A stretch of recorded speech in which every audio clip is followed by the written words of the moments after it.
Before we begin, I'd like to apologize for the use of AI voices to narrate my stories. I am currently working on finding equipment to do actual voice recordings. Thank you, and please like, comment, and subscribe to the channel. The sun sets, taking with it the light that burns at my very being. When I was alive, I used to enjoy the sun, but ever since my death, I've grown to hate that blasted orb in the sky as I began associating its rays with indescribable pain, capable of unmaking my very being. After waiting for an hour just to be safe, I finally emerged from my grave, my ethereal form phasing through the layers of dirt that shielded my coffin and body from the ravages of the elements and time. The graveyard is quiet, more quiet than usual. Years ago, it was as noisy as it could be with the wails of other ghosts, rants from those who couldn't accept their deaths, and the chatter of those who had come to accept their fate, and now worked to make something of themselves in death. Now it was silent as they had all faded away, their will to exist crushed as they were forgotten and left behind by those who loved them. Now I'm the only one left.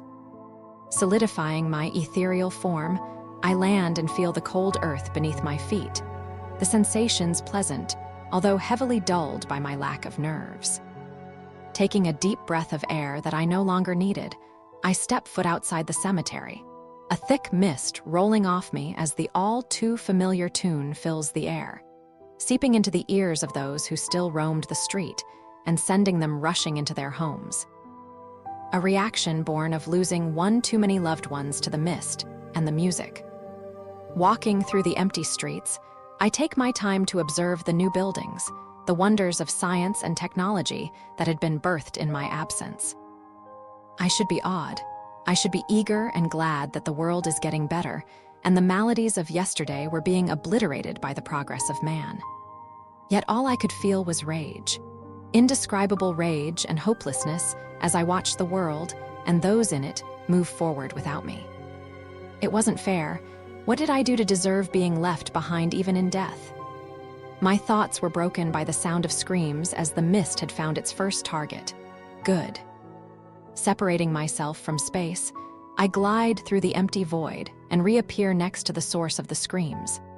A man dressed in a fancy suit, the lack of protective wards or charms clearly marking him as an outsider.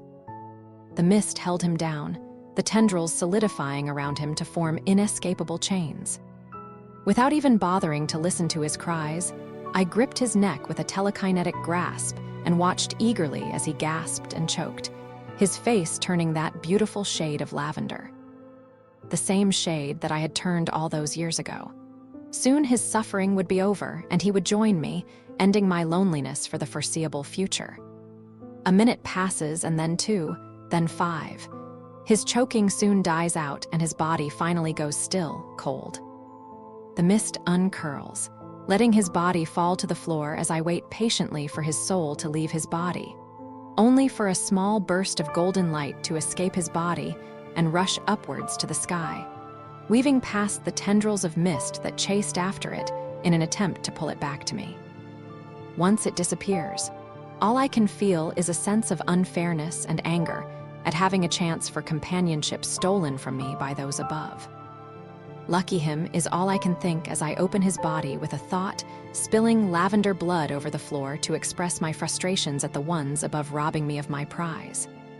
Turning away, I continue my patrol, the mist seeping into every crevice of the town in search of potential victims.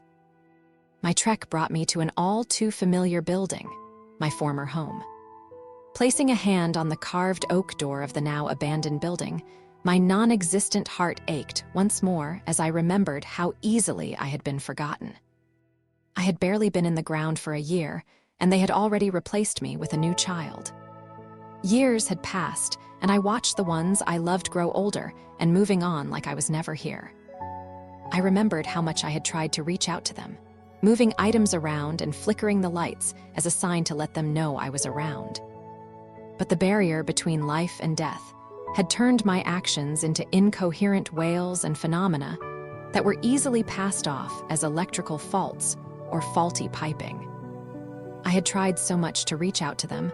I had even asked for help from the older apparitions, The ancient specters who knew everything there was to know about undeath, only to be met by cruel, mocking laughter as they found joy in my suffering.